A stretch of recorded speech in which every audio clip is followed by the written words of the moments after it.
I'm Frank Kanshi. This is The Wave. As Thailand's new government is up and running, the business leader expects swift action on the growth of economy.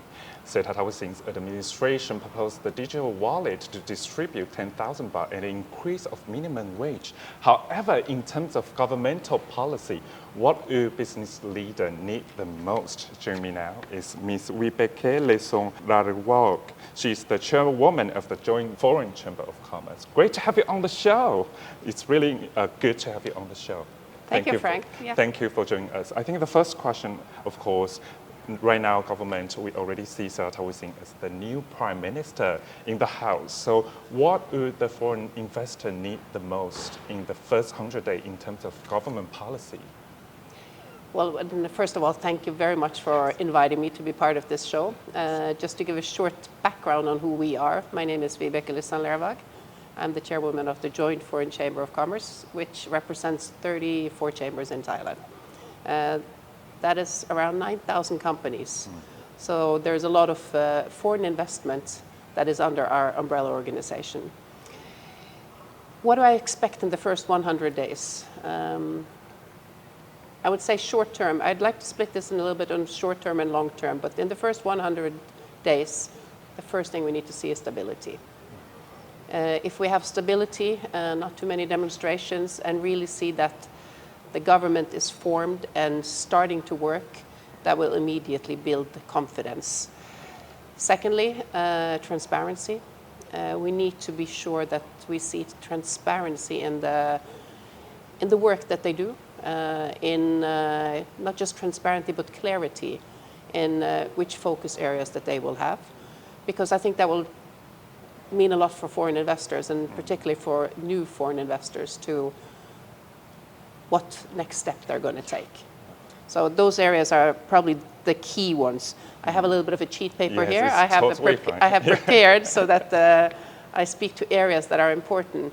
So if I may just cover a few things on this. When we talk about foreign investors, it's not just one type of foreign investors. You have international headquarters, where a lot of them rely on activities back home. You have global brands that are located here. You have Thai companies, we're all registered Thai companies, but you have companies that are joint venture between Thai and foreign investors. And you have those companies that are 100% foreign owned. And in this, there will be different needs and different things that they look at as priority. So for short term, I believe just to emphasize that stability is important, and transparency and clear instruction to what policies and what areas they will focus on in the beginning. Stability is really important, as what you said, it is. of course. Right now, of course, we have the new government just in the House, and we have 11 coalition parties there. So how the negotiative skills from Thai and State Housing to talk with other parties to have a stable policy for not just for Thai people, also for foreign investors too. As you talk about stability and transparency to the very transparent policy rather than under the table policy. So as what you talk about, you represent more than 30 countries, 9,000 companies. Correct. In Thailand. And very good point there, it's not just one type of foreign investor. There are a lot that different needs that should be communicated with the new government. So to lead to the next question, because you talk about foreign direct investment. According to news report, the first 7 months, the FDI, foreign direct investment, the amount of it dropped 20%. What's this move? I think it's not fair to Thailand to say that the fact that it dropped 20% is many aspects. Yeah. You have the post-COVID effect. We're still in a recovery. Global uncertainty, trade wars. We see that it's difficult times at the moment. I think the new government, they need to build trust. They need to have a clear direction. I think areas that is important for investors is respect the rule and law. This is fundamental for business investors. It doesn't matter which country, but it's fundamental. And then enhanced transparency in regulations. Very often in Thailand, regulations are not always clear. So when you come here as a foreign investor, I believe the majority, they would like to have clean and transparent and straightforward business. But sometimes you risk breaking the law because there is not enough clarity in the regulations. So I'd like to see that maybe be also in dual languages, where we look at in countries that we're looking for investment, we not always only have the law in Thai, but we actually have it translated to English and probably Chinese, Japanese, if we look at the biggest investors. And then if we're looking at incentives are important. We need to probably look at the target industries of EEC and BOI, which is under the government policy. We hope that they will continue with the same sectors. But we need to look at the incentives that is there for those that invest. And that, again, those incentives are clear. Sometimes if you look at EEC and BOI, the incentives are not always the same. So I think that's something that can be looked at. Yeah. Sustainability. Without question, sustainability is part of doing business today. The world work very much under the UN 17 goals. And I think Thailand needs to embrace this, and particularly when it comes to green industry. But there's other goals also that are very, very important. But I think for me, if Thailand can focus on sustainability, on implementing sustainable goals into their policies, then I think it will automatically attract investors and also make the country more competitive. And another area that is being looked at, if you look at the global position of Thailand, or in ASEAN, the global location, Thailand is in a unique spot. So for quality of living versus location, I think we have a unique opportunity to make Thailand into international headquarters. Yeah. It will require some changes to law, and I think regulatory reform is my request for the government to really take serious. We need to get rid of old age laws, and we need to bring in those that are no longer in use. We need to adjust the laws to be there for today's business and future business. Clarity on regulation is really important, actually, Correct. for individual rather than foreign investor. For me, as a foreigner, Taiwanese, when I worked here or studied here, when I went to Sengwatana, the governmental complex, it takes a lot of time to get visa. So for foreign investor, of course, you have more than, I think, individual, more documents, more legal documents, more things you have to hand in. So the clarity of the regulation, not just on this point, and another angle too, how to invest, the documents should be cleared. And sustainability is another really good point too, as the vibe, the trend here in the global market that Thailand should embrace, as what you said, to change their direction of the policy to embrace the sustainable policy in their regulation too. But again, it's not just about embracing sustainability. Yeah. Education is a big part of it. Yes. So you can have policies in place, you can have a lot of regulations in place, but if you don't educate the companies and the workers on those policies, then it's difficult. Yeah. And if you're looking at foreign investors, you have, the bigger companies, they may not struggle as much as a smaller company, as SME, when it comes to work permit and visa, for example. So when you talk about Chengwatana, bigger companies can go to the one-stop service.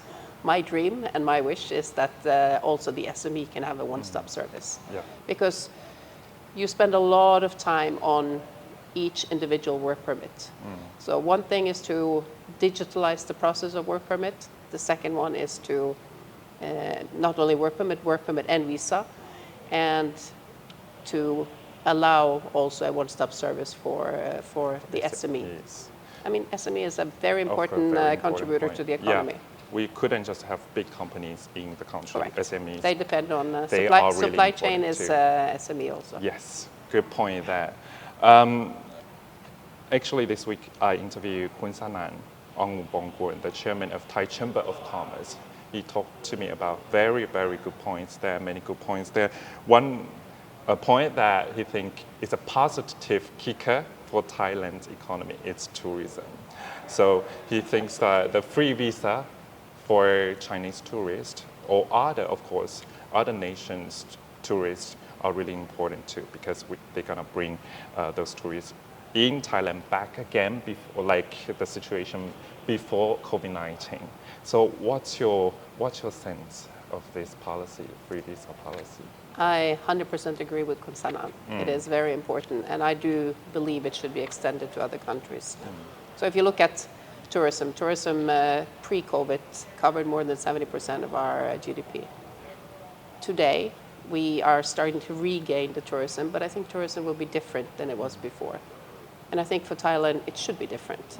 So if we look at this, it's probably a key area for the country to focus on, but we should look at what type of tourists do we want to come. Do we want quantity only, or do we want quality?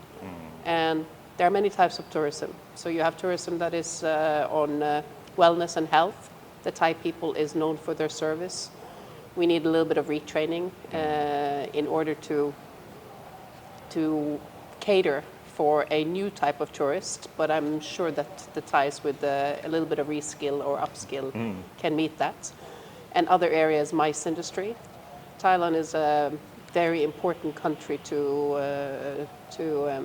with a lot of hospitality services. So if you look at hotels, you look at the centers, I mean, Queen Sirikit National Center is amazing. We just had an event there 2 days ago.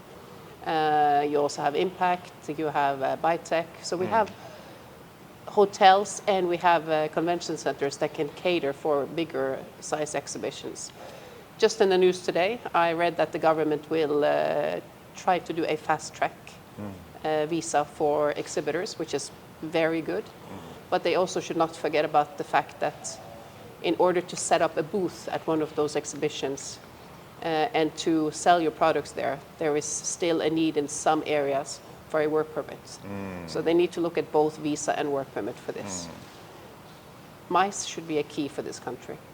And I think it will generate a lot of income and also a lot of positive trade. In links, what you say, I think links to the clear regulations too. So of course, MICE industry, it's not just tourism. I think the new government, they should see the whole picture and to solve to get up the solution and for each group and each industry. As what you say, work permit really takes a lot of time, not just for exhibitor and for worker in Thailand too. And so also if you think about visitors coming, how can they navigate themselves through the regulations? So Yes. I think it's very important aspect. And there's another area that I think is very, very important too for Thailand, and that Thai food is known to be one of the best in the world. So I think there is an aim to be the world kitchen. Food innovation, food safety then becomes very important. Yeah. So there's a lot of opportunities. We need to focus on them right away and look at where we are good and then build on those areas. So yes, I agree with Konsanan. Tourism is important. Tourism. But you raise up the mines industry and food security too. That's a very good point there. Actually, Sektata was saying the new Prime Minister, the Thai ruling party, they also propose another new policy is to increase minimum wage. Do you think it would influence or affect the confidence of foreign investors to invest in Thailand? I think it's an area that we need to be careful. We need to be mindful that increase in minimum salary needs to be done over time. Thais today, I think most Thais are already paid the minimum salary, but it's especially when you come to the non-skilled labor. But there's two things. One, clarity on do they refer to daily wages or are they referring to monthly wages? Because most companies, they will pay monthly wages. Yes, there are still those that pay daily wages too, but there's a big difference in when they refer to it, because my references that I've heard is that they are referring a lot to daily wages. And if you break that down and you do it on monthly wages, then the increase is not so much from what it is today, from 373 baht to about 450 baht per day. I believe we need to be mindful to do the increase. Thailand is already in a minimum income trap, not in a middle income trap, not minimum. And we shouldn't always look at just the salary, but we should also look at the productivity. Because increase in salary is fine if productivity goes up. But at the moment, productivity is not a focus. So I believe we need to be mindful to how we implement this, how we that it's done over time. And I think businesses will work with the government to see that this is done so that we can still stay competitive. And in particular for SME, I think this is something that is important, because to take an increase from what is been campaigned with, to take that increase from in a short time will be very difficult. When it comes to the minimum income on those with bachelor degree, I have to say that I feel we should be very cautious on this. It's not because I don't think that they are worth it, but I think you cannot just say that anybody with a bachelor degree should have a minimum amount to start to work. We need to look at the industry, we need to look at the sector, we need to look at the quality of the worker, because what we could risk is that companies, in particular the SME, they cannot afford to hire a newly graduate, because normally you have to invest 6 to 12 months for a newly graduate to know the company and to do a good job. But I think we need to really look at how this is implemented, and more on the sector and the type of job they're going to do. This is, as what you said, each group should be applicable to each level, and in terms of the talent they have, in terms of the capability of the workforce they have to present in front of the employers, actually. And also I think, for newly graduates, if instead of giving them an opportunity, let us not risk the fact that they lose opportunities because companies cannot afford to hire newly graduates. Very good point. It's something that has to be looked at, I think. Yes, but for the record, actually, Thai Party, they said that they will increase the monthly wage for the bachelor degree holder to 25,000 baht in 4 years. So they still have the plan for over the time for 4 years, but still to be careful, to be cautious about the increase. We need clarity, and we need to see how this will be implemented. This is important. Good. Next policy, of course, everyone talks about it in Thailand, is digital wallet to distribute 10,000 baht for Thai citizen, 16-year-old and above. So, of course, this policy takes a lot of budget, 560 billion baht from the government budget. So do you think it's a good way to incentivize, to galvanize the growth of economy? I think it's a good initiative. I think it will have to be fully digital and fully transparent, which may cause some challenges, in particular for the elderly. It will create more domestic buying power, but again, I think that we have to be mindful that it's done very transparently. So overall, of course, for young generation, of course, most of us can use the mobile phone to use the digital wallet. But how about the elderly group? If they do not have cell phone, or they do not know how to facilitate the digital wallet, there might be a lot of difficulties for the elderly group too. So I'm not sure if they are planning to do it only so it's a digital via a tablet or a phone, or if it is with a card.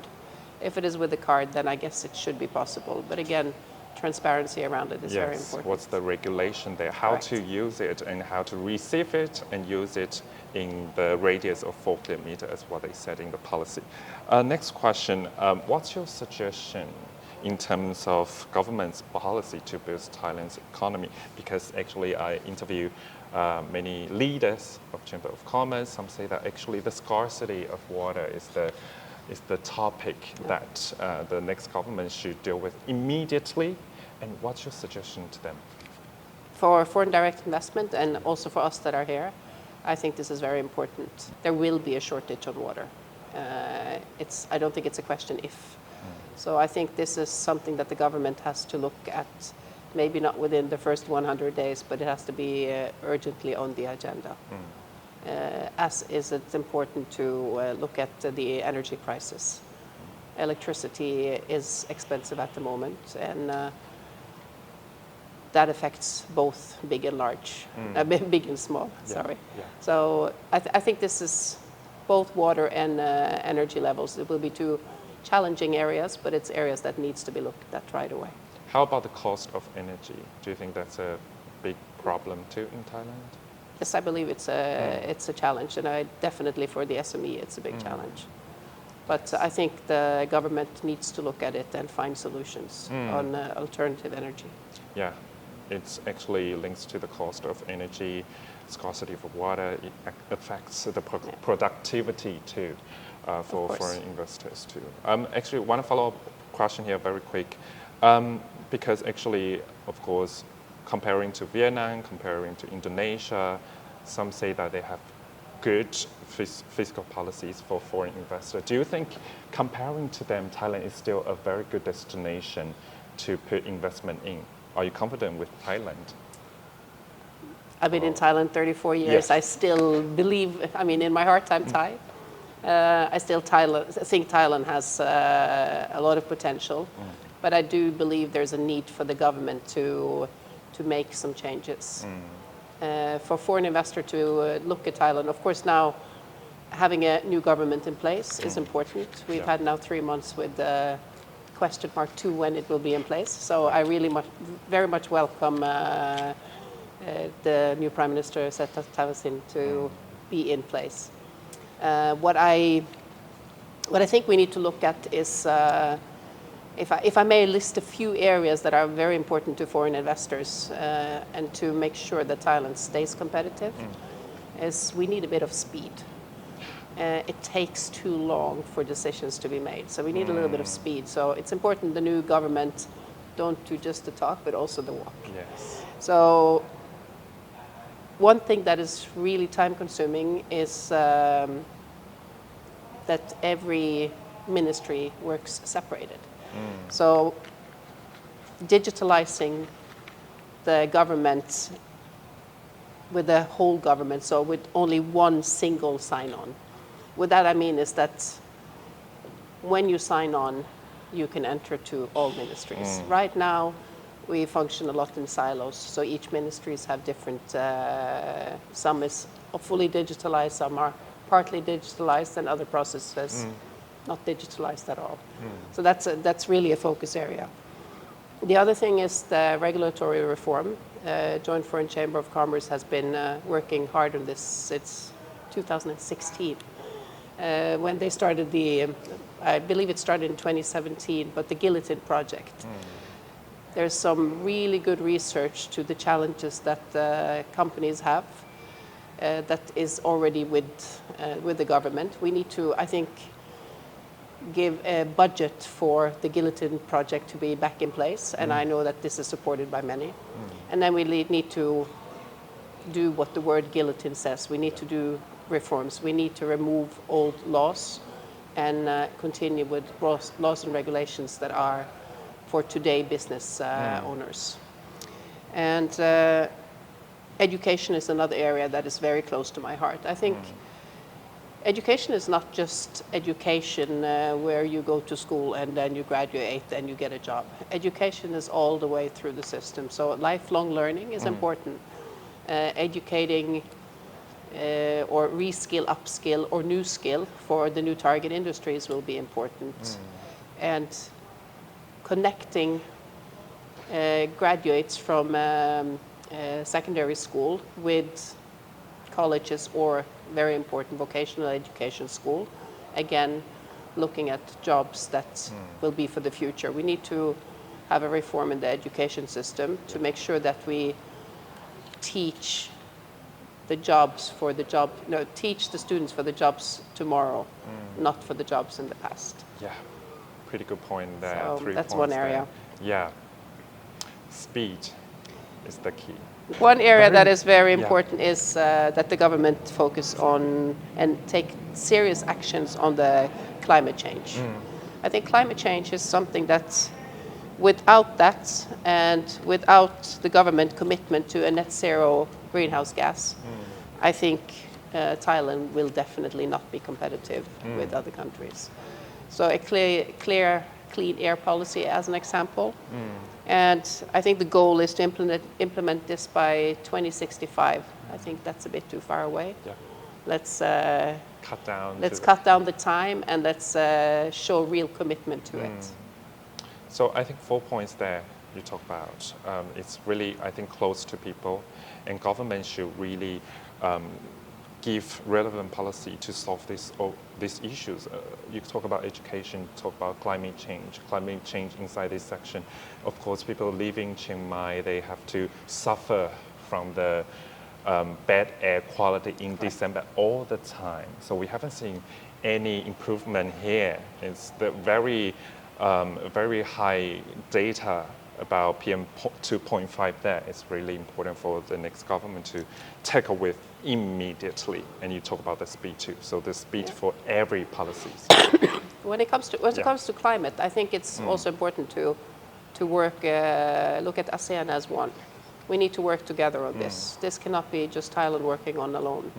The PM 2.5 problems we have is not all due to bad traffic in Bangkok. Yeah. It is related to Neighboring farmers. countries. It's burning the fields. It's related to neighboring countries. There's a lot of things where we need to identify the real issues and then see how to tackle them the best way. Good point there, international relations. So per Thai, you have to be clear, you have to clarify your foreign policy there, because we haven't seen a lot. We always see about how to solve the domestic issue. How about the international relations there? Correct. Last question. Yes. As what you said, since 1989, you've been here already. You've seen a lot of changes, a lot of turbulences, but positive side in Thailand society and politics too. But of course, I would like to understand your thoughts about Thailand's economy. How about the growth? Are you confident? Are you positive about Thailand's economy in the near future? I'm positive that we have the opportunity. I believe the government needs to work very closely with the private sector. And why do I say that? The private sector, they have the knowledge, they have the background, and working together, then I believe we can make a difference. I believe that the new government should make clear focus areas. They should listen to, again, the private sector. They should look at the new target industries and look at how to attract more foreign direct investment, and also how to better